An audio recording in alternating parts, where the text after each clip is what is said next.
Hey guys, I'm Chad Hoover. Welcome to today's video where I'm going to talk to you about the top 3 fishing kayak accessories you should have in your arsenal. Fish on! That's a toad, brother. Golly! What's up guys? Welcome to today's video.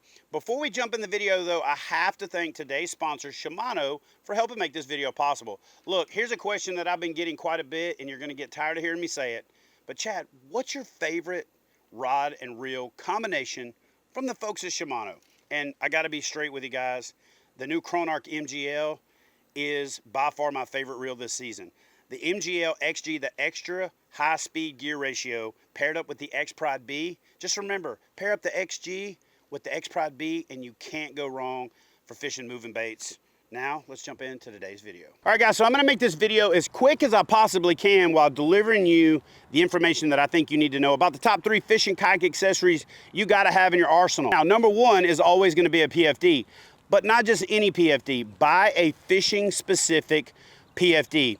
And with the high back seats on today's modern fishing kayaks, the one thing that you really want to look for is either the foam is up high or it's got a full back panel with really thin foam. I'm really starting to dig those PFDs that have the thinner foam that cover the whole back, especially in the cooler months. They actually act like a little bit of insulation. They don't have so much bulk up on your shoulders. And if your seat back doesn't match up perfectly with your PFD, it's actually better distribution from your PFD than it is if your PFD back doesn't match up with your seat perfectly. So my advice is not one specific brand. This one is the Stohlquist PiSEAS. I'm still a big fan of the NRS Chinook. That is one of the best fishing PFDs on the market, but the idea behind this is buy a fishing specific PFD, something that allows you to have some pockets, allows you to attach usable things like your foam tether, your line cutters, your pliers, things like that. Keep it as clean and as compact as you can. And a sub item that you have to have with your PFD is a whistle. Not only is this a good thing to have, and in most cases and in most states, it's actually a requirement. So get a whistle, make it easy to access. Don't make it where you got to dig through your pockets to grab it. In this case, I put a little curly cord on there, have it hooked onto my strap. I can pull it off and I'm ready to signal to a boat or a friend or something that I'm in trouble. So PFD and whistle go hand in hand in my opinion. Now, the next thing that you should have is a quality paddle. I'm going to talk about this in another video, but what you want is a paddle with a stiff, lightweight shaft. In most cases, the aluminum shafts are going to be so heavy that you're not going to have a great paddling experience. And a lot of times those aluminum paddles have a clunky connection, right? So you don't want that. So you know how they say buy once, cry once? Well, when it comes to a fishing kayak, you want a paddle that's stiff. Fishing kayaks are heavy.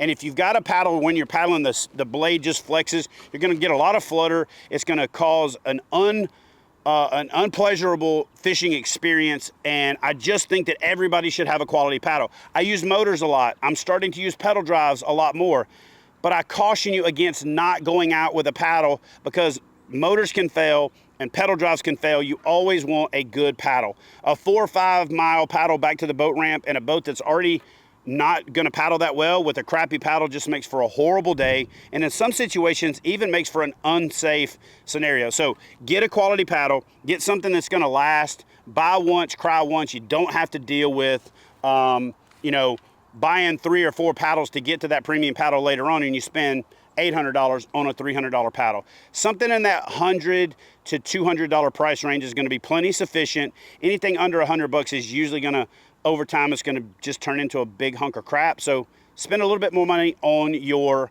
paddle. Now, I always say that the PFD and the paddle are the first must, but I'm going to talk about the one piece of gear because this is a fishing kayak video, not just a kayak video, that I think you need that most anglers don't, and that is a landing net. And the reason that I say that is I watch anglers all the time. They got their rod up over their head. They're fighting to reach the fish. There's a treble hook lure swinging around. A lot of times the lure pops off and flies into the angler's hand. Now you got a whole another problem if you don't know how to remove the hook. A landing net is going to potentially help you catch that fish of a lifetime. Instead of having that story where you lost it right at the side of the boat, it's going to keep you from getting treble hooks in your hands. My favorite net is the leverage landing net from YakAttack. I actually have a setup on my boat where I can reach up and grab it right into the cradle, so I don't even have to do the quick deploy. I just reach up and grab it just like that. The reason that I like this net is because A, it folds and stows, so it doesn't take up a lot of space. B, I have the leverage to land that fish, push the net down into the water, rip that fish up out of there. So if I'm fighting the fish with one hand and I get it close to the boat, I can just scoop that fish up. And because it is a rubberized net, a rubberized coating on this net, I don't have to worry about treble hooks getting caught in it, and I don't have to worry about it damaging the fish's slime layer. Now, the other reason that this is a big deal, if you fish catch, photo, release, or if you just want to take a picture of your fish to share your adventures with your buddies, you can take this net, put it under your leg, and your leg sits right in that cradle, and you can have the fish in the water off to the side while you get in a better position, turn to the sun, get your camera out, dig your phone out, or whatever. But I'm a big fan of the leverage landing net from YakAttack. It doesn't necessarily matter that you have this net. It's just my favorite net. Get a landing net, get a quality fishing PFD, get a quality paddle.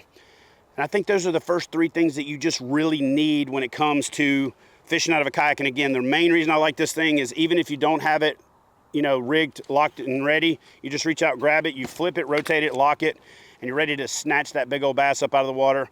Yeah, guys, those are the top 3 fishing kayak accessories that I think you should invest in right out of the gate. And even if you're an experienced angler and you don't have one of these in your arsenal, be sure to invest in a leverage landing net. It's going to be the difference between catching a personal best and telling that story about the one that got away. Oh, hey, guys, one more thing. If by chance in some of my videos you hear a goo goo goo, like a chicka chicka chicka chicka waka waka waka, I now live back near a military base. So that loud goo goo and that chicka chicka chicka chicka chicka, that's military training going on, or as I like to call it, the sound of freedom.